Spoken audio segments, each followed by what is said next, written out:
नमस्कार, आप देख रहे हैं सी चैनल लाइव। मैं हूं आपके साथ लेखिका सिन्हा और आज हम बात करेंगे डिजिटल इंडिया बिल की।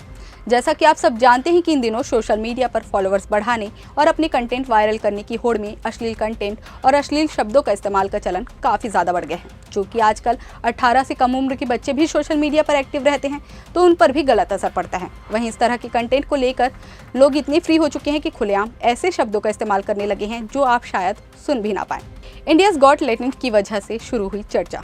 हाल ही में रणवीर अहलाबादिया के शो इंडियाज़ गॉट टैलेंट में भी इस तरह के अश्लील शब्दों का इस्तेमाल किया गया और माता पिता पर भी अभद्र टिप्पणी की गई, जिसके बाद ये मुद्दा और भी ज़्यादा गर्म हो गया और लोग इस तरह के कंटेंट पर रोक लगाने की मांग करने लगे। इसके अलावा इंडियाज़ गॉट टैलेंट का केस कोर्ट तक भी पहुंचा और कोर्ट ने इस तरह के कंटेंट पर रोक लगाने की और भी ज़्यादा ज़रूरत महसूस की, जिसके बाद अब केंद्र सरकार सोशल मीडिया पर अश्लीलता को रोकने के लिए मौजूदा आईटी एक्ट की जगह डिजिटल इंडिया बिल लाने की तैयारी कर रही है। डिजिटल प्लेटफॉर्म्स के लिए भी होंगे प्रावधान।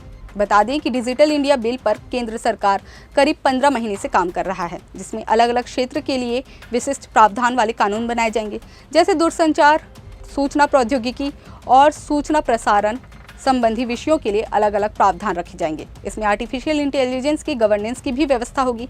साथ ही नए कानून में यूट्यूबर, डिजिटल प्लेटफॉर्म और सोशल मीडिया यूजर्स को रेगुलेट करने के प्रावधान भी होंगे। संसदीय समिति ने मांगा जवाब। वहीं सोशल मीडिया इन्फ्लुएंसर रणवीर अहलाबादिया के विवाद के चलते सरकार डिजिटल इंडिया बिल की ओर वापसी कर रही है। हालांकि एआई गवर्नेंस ने इससे अलग रखने का फैसला किया गया है। इसके लिए पूरी तरह अलग नियम की जरूरत है। वहीं सरकार के सामने तुरंत बाध्यता सुप्रीम कोर्ट को संतोषजनक जवाब देने की है कि आईटी एक्ट की खामियां दूर करने के लिए क्या किया जा रहा है, क्योंकि आईटी मामलों पर संसदीय समिति ने भी अश्लील कंटेंट पर अंकुश लगाने के लिए सरकार से जवाब मांगा है। नए बिल में क्या है गाइडलाइंस? नए बिल में 30 पेज की गाइडलाइंस में सोशल मीडिया, फिल्म और वेब सीरीज के लिए नियम बताए गए हैं। फिल्म, वेब सीरीज और एंटरटेनमेंट प्रोग्राम के लिए जनरल गाइडलाइंस हैं। इसमें टारगेट ऑडियंस के आधार पर कैटेगरी तय करना जरूरी है।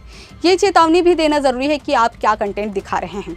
ओटीटी और सोशल मीडिया प्लेटफॉर्म पर ग्रीवांस ऑफिसर रखने जरूरी होंगे। कंटेंट कानून के हिसाब से होना चाहिए।